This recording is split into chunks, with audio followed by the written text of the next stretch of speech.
Hello नमस्कार students, कैसे हैं आप? उम्मीद है आप अच्छे होंगे और हेल्दी होंगे। स्टूडेंट्स, हम लोग इसमें पढ़ रहे थे चैप्टर नंबर 4 और बुक का नाम था लैंडमार्क इंटीग्रेटेड सोशल साइंसेस। और जो चैप्टर नंबर 4 था उसका नाम आप जानते ही होंगे, कॉलोनियलिज्म एंड ट्राइबल सोसाइटीज़। तो इसका एक वीडियो मैं ऑलरेडी बना चुका हूँ, वो अपलोडेड है, आप उसको देख सकते हैं। ये उसका सेकेंड पार्ट है और हम लोग संथाल रेबिलियन से हम लोग को पढ़ना है, द संथाल रेबिलियन 1855। उससे पहले मैंने उसके पहले की जो हेडिंग्स हैं वो फर्स्ट पार्ट में किए हुए हैं। साथ ही साथ चैप्टर 1, 2, 3 के भी अगर आपको वीडियोस देखने हो तो चैनल पे आपको एक प्लेलिस्ट मिल जाएगी, उसमें आपको सारे वीडियो वो मिल जाएंगे। तो आइए हम लोग स्टार्ट करते हैं। इसमें दिया संथाल रेबिलियन। ये जो संथाल थे, ठीक है, वो कौन थे? तो संथाल जो थे प्रेजेंट टाइम में आप झारखंड में, वो उसको आप कह सकते हैं प्रेजेंट टाइम का जो झारखंड है वो उस ज़माने में संथाल वालों का प्रदेश हुआ करता था। और वे जो है कि अपने आप को जंगल के पुत्र मानते थे, जंगल के ही रहने वाले मानते थे। और discontent and had simmering among the Santhal after the introduction of the permanent settlement. और जब परमानेंट सेटलमेंट व्यवस्था लागू की गई इंडिया में या उस एरिया में, उससे उनको बहुत दिक्कत हुई और उनमें गुस्सा जो कि पनपने लगा। आप जानते हैं कि परमानेंट सेटलमेंट में ज़मींदारों को, लैंडलॉर्ड्स को खेती की जिम्मेदारी दे दी गई। जो ज़मीनें थीं वो लगभग उनके मालिक उनको बना दिया गया ताकि वो टैक्सेशन कर सकें, वसूली कर सकें, लगान वसूल सकें। ये किया गया। तो इस परमानेंट सेटलमेंट ने जो संथाल जो रहते थे, ठीक है, उनके लाइफ में क्या चेंजेस किया? तो पहले वो जंगल के मालिक थे, जंगल में जहाँ चाहे वहाँ ये क्या कर सकते थे, झूम खेती कर सकते थे, ये बाकी चीज़ें कर सकते थे। लेकिन अब जब परमानेंट सेटलमेंट व्यवस्था लागू हो गई तो वे जमींदार के अंडर आ गए, ये लैंडलॉर्ड के अंडर ये इनको काम करना पड़ा। तब ये मालिक से क्या हो गए, मजदूर हो गए। इनको खेतों में मजदूरी के रूप में काम इनको करना पड़ा।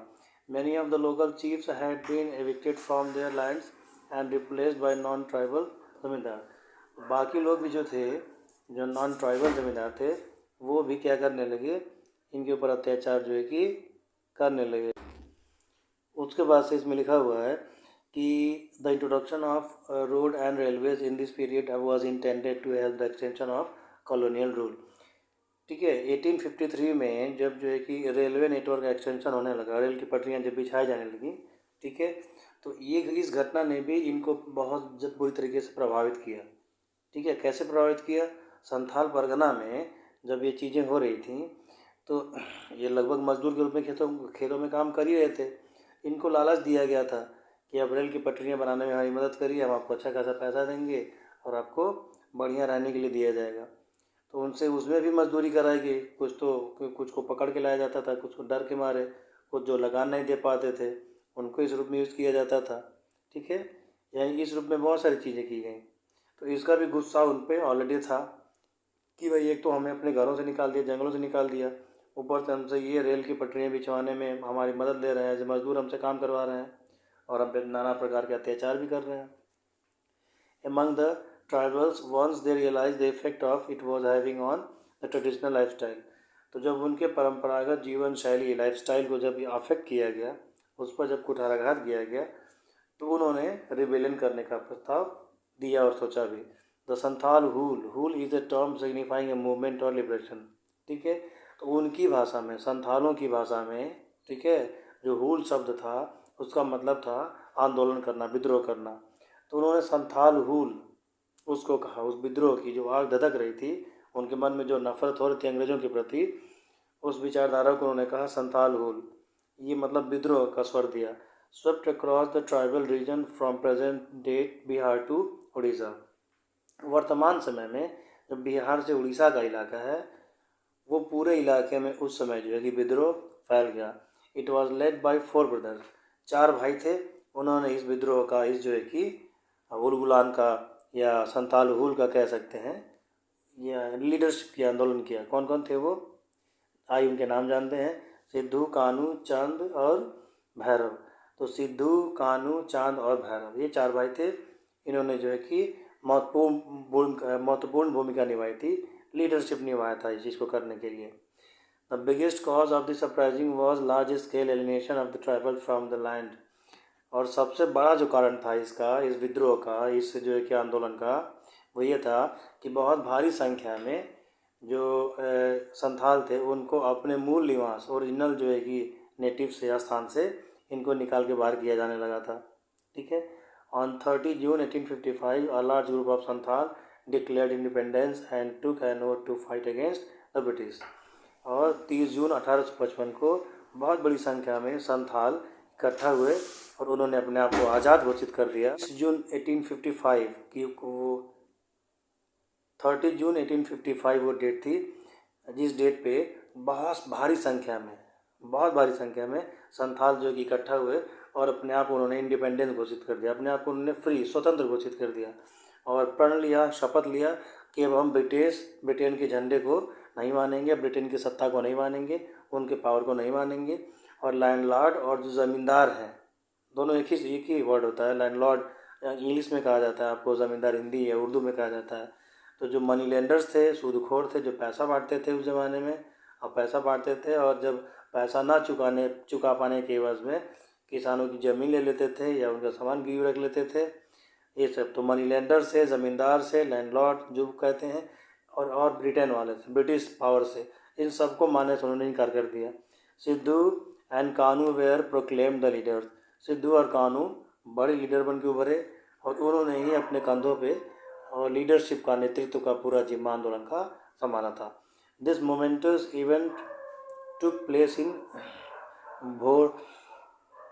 भोगनाडीह विलेज। और ये जो काम था जो भोगनाडीह विलेज में हुआ था।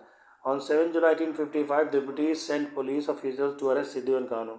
7 जुलाई 1855 को जो ब्रिटिश थे उन्होंने पुलिस भेजा था सिद्धू और कानू को अरेस्ट करने के लिए।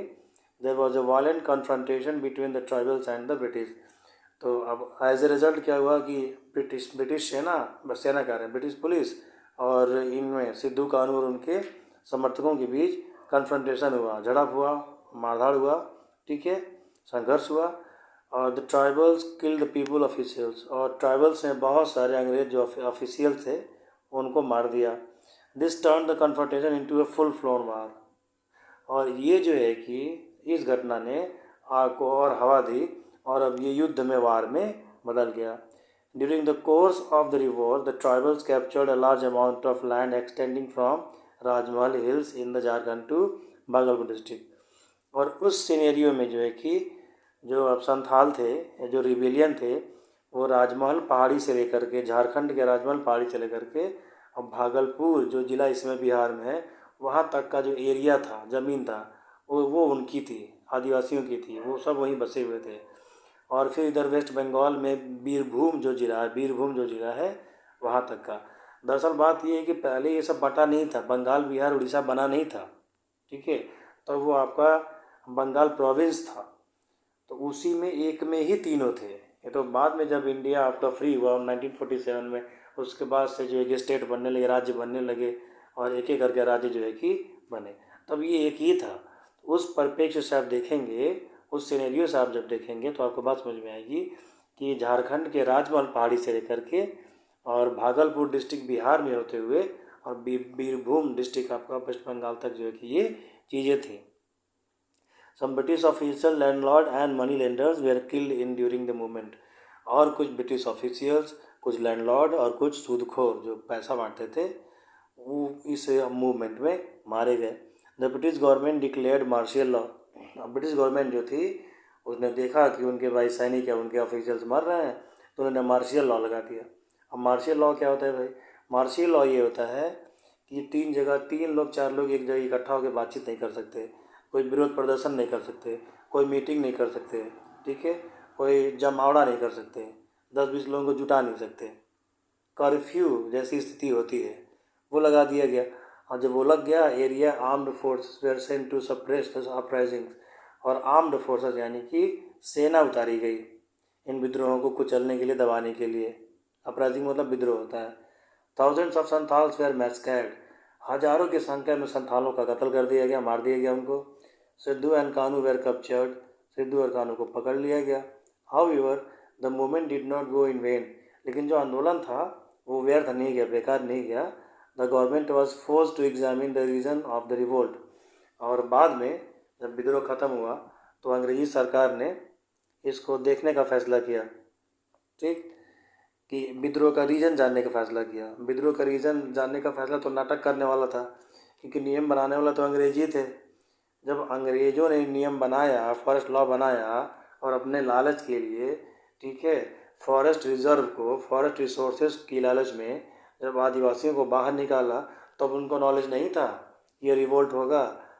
हम और आप अगर किसी को उसके घर से निकालेंगे तो ये सोच के निकालेंगे कुछ से हमारी लड़ाई हो सकती है, वो भी विरोध में हमारा विरोध जो है कि करेगा। ये सब अंग्रेज जानते थे, बस ये केवल चाल थी, ठीक है, ये बताने के लिए, दिखाने के लिए चाल थी कि नहीं भाई हम तुम्हारे बारे में भी सोच रहे हैं और हमें अपनी गलती का एहसास है। ऐसा कुछ नहीं है, ऐसी गलतियाँ अंग्रेज़ों ने बहुत बार की। आप पूरा हिस्ट्री जब निकालेंगे पढ़ेंगे तो बहुत सारी ऐसी चीज़ें हैं जो अंग्रेज़ों ने गलतियाँ की और उस पर उनको गर्व था, उस पर किसी बात का पछतावा नहीं था। अगर पछतावा उनको होता तो जो जलियांवाला बाग मैसेकर हुआ था उस पर अब तक ब्रिटिश गवर्नमेंट से या लंदन की सरकार द्वारा, ठीक है, माफ़ीनामा आ चुका होता, लेकिन ऐसा कुछ आया नहीं। अब तक के डेट में जो जलियांवाला बाग हत्याकांड हुआ था उसकी कोई माफ़ी लंदन या ब्रिटेन के सरकार द्वारा आई नहीं है। वो बस अपने फ़ायदे के लिए आए थे, रॉ मटेरियल को लूटने के लिए आए थे, यहाँ से पैसा लूट के ले जाने आए थे। जो उन्होंने काम किए वो अपने लाभ के लिए किया, हमारे लाभ के लिए कुछ उन्होंने नहीं किया, ठीक है। आगे देखते हैं, ये सब चीज़ें हो गई, सिद्धू कानू कैप्चर कर लिए गए। Sent to examine the reason of revolt it enacted the Santhal Parganas tenancy act, और इस चीज़ ने संथाल परगना टेनेसी एक्ट, ये एक कानून था, कानून का नाम है, उसको बनाया ट्राइबल्स के प्रोटेक्शन के लिए, यानी जो आदिवासी थे उनके सुरक्षा के लिए कानून बनाया गया। The regular police force in the tribal areas was dismantled and the task of maintaining law and order was given to the village headman.